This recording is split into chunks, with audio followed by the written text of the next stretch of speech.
everyone, my name's Miranda and today I am here to review My Lady Jane by Cynthia Hand, Brody Ashton, and Jodi Meadows. I don't know why I said her name so weird. This book I have been so excited to read, and I'm kicking myself for not reading it sooner because it is absolutely hysterical, wonderful, beautiful, every single positive adjective you could think of for this book. It is. This is an alternative history book about a Lady Jean Grey, no Jane, she's not an X-Men, Lady Jane Grey, who was queen for 9 days. She's called the 9-Day Queen, and she's a real person. I looked her up, and her story is so tragic and horrifying. Basically, King Edward died and was like, I'm gonna name my cousin, you little 16-year-old Jane, you're gonna be queen of England because you like the Protestants and I like the Protestants, and I don't want Mary, my sister, who's all up in Catholicism, like killing all the Protestants here, so I'm gonna name you the new queen. And Jane was like, oh crap. And then Mary was like, no way. And then she came, and after 9 days of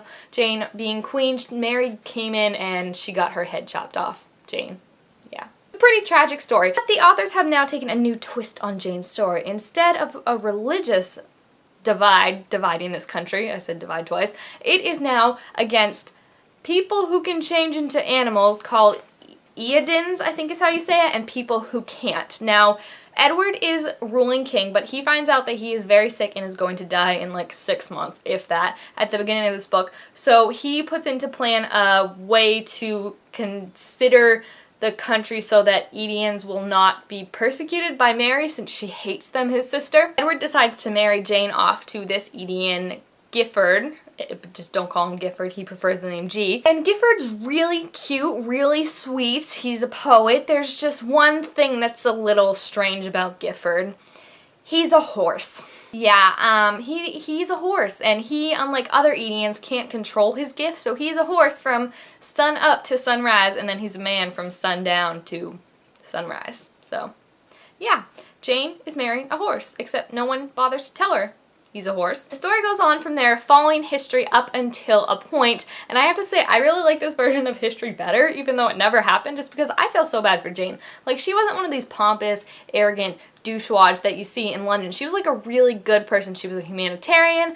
They named her a martyr after she was killed. She was a really A-plus person, and very smart and very whip-snappy, and in this book, she loves books. She's my girl. Like, one of my favorite things about Gifford and Jane was when they got married was they laid down some rules. He's like, all right, my rules. You cannot ride the horse. You cannot bridle, whatever, the horse. Clearly I know a lot about horses. And number 4, you cannot make any horse jokes. And she's like, oh, okay, I agree to that. Do you want a carrot? And he's like, was that a horse joke? And she goes, do you know what this little punk says? She says, nay. Nay. And I was like, I'm in love. Her rules, considering he has all those rules about the horse, he can't look at her books, he can't touch her books, he can't breathe on her books because her books are the most important thing to her, and I absolutely loved it. G and Jane's relationship really took me for a surprise because I, considering history, didn't think they were actually gonna like be together in this book. I thought like he was gonna be some really pompous ass. If he was a donkey, that would be really funny, but he's a horse. So I don't know why I said it.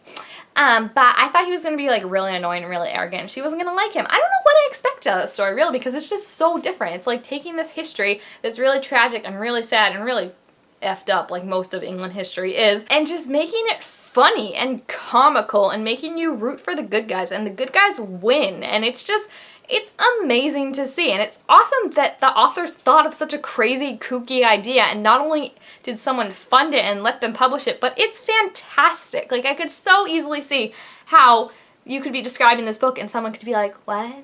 You want to make it about English rulers who turn into animals on command, and you want to talk about this queen who was queen for 9 days, that's it, and then she got her head chopped off.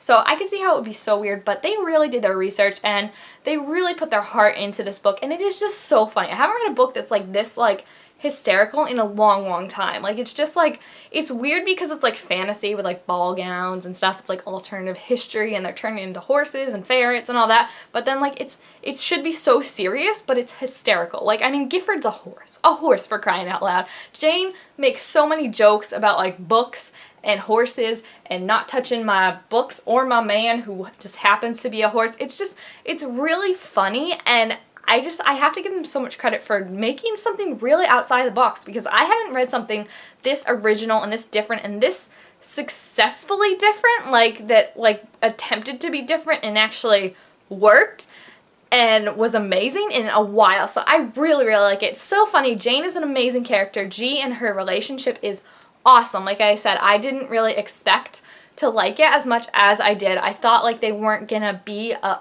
couple, so to speak, but by the end of the book, you're definitely rooting for them. You're rooting for them to be together, and I just love this take on history. I wish this was what really happened, aside from the whole animal thing, because that clearly didn't happen. But Jane was clearly an awesome person, so it's cool that she kind of gets to live on now through this book and through this story, and I really, really enjoyed it. So if you're thinking of not picking it up just because it seems so weird, definitely do it, because it's amazing. It's so different if you're looking for something aside from the normal YA stuff, you know, not another dystopian, not another contemporary, something that you really literally never read before. This is the book for you. It's just so funny, so indescribable. The characters literally just like, they're so well written, and the fact that they are like real people but that the authors made their own twists on them blows my mind. It just blows my mind how good a job they did on this book, and I definitely love it. It's definitely one of my new favorites, and I would give it 5 out of 5 stars. So I highly, highly recommend it. Obviously, one of the best books I've read of the year so far. I think that's about going to do it for this review. So if you have read My Lady Jane or want to read it or anything, if you're a Jane, why do I keep wanting to say Jean Grey? She is an X-Men, Miranda. Get it together. If you have any thoughts about the book or Jane, leave them down below in the comments so we can discuss and fangirl and everything down below. And also make sure you give this video a thumbs up if you enjoyed it, and subscribe to my channel down below to be told to make all sorts of new videos. And I will see you guys next time. Bye!